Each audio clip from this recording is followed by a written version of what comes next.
Pengembangan usaha tidak lepas dari pinjaman atau kredit. Bisnis segelas usaha kecil, mikro maupun menengah pun perlu kucuran kredit.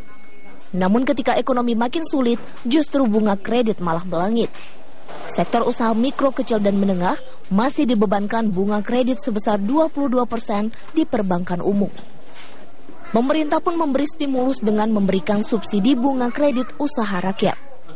Namun untuk kredit non-kur, suku bunga kredit rata-rata masih sebesar 12,91%, melejit dibandingkan awal tahun 2014 yang berada di kisaran 8,5%. Wakil Presiden Yusuf Kala mengungkapkan kekecewaannya terhadap tingginya bunga kredit bagi sektor UMKM yang diterapkan oleh perbankan nasional.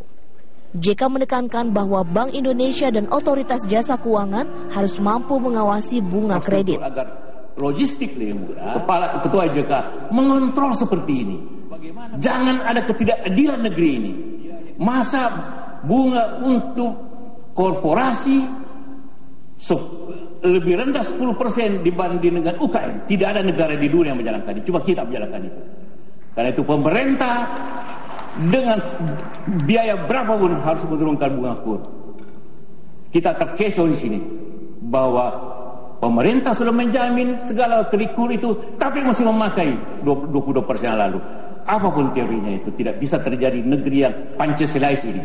Lebih mahal bunga untuk UKM dibanding dengan korporasi.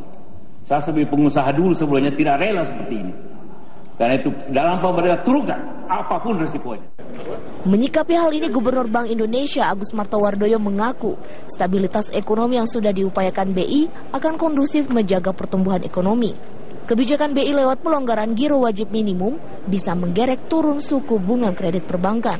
Indonesia telah menyelaraskan kebijakan moneternya untuk merespons kondisi makroekonomi di dalam negeri yang lebih baik, yaitu dengan kemarin kita menurunkan giro wajib minimum dari 8% menjadi 7,5%. Itu kira-kira ada dana 18 sampai 20 triliun masuk ke sistem perbankan yang sebelumnya tidak menghasilkan uang, tidak menghasilkan bunga, sekarang bisa dinikmati oleh perbankan itu lagi.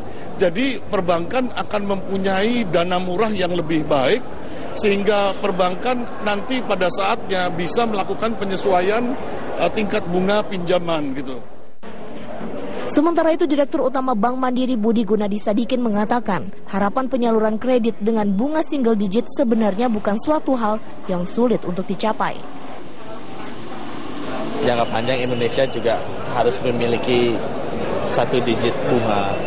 Nah, tinggal tahapannya saja, karena untuk sampai ke sana cost of fund tuh harus turun ke single digit, biaya bunga ya.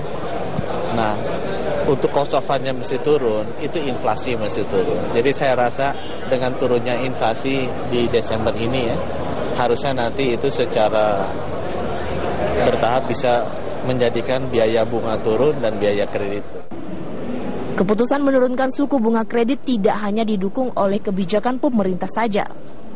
Perbankan juga harus lebih efisien dalam bisnisnya agar bisa menurunkan suku bunga kredit sehingga bisa mendorong perekonomian.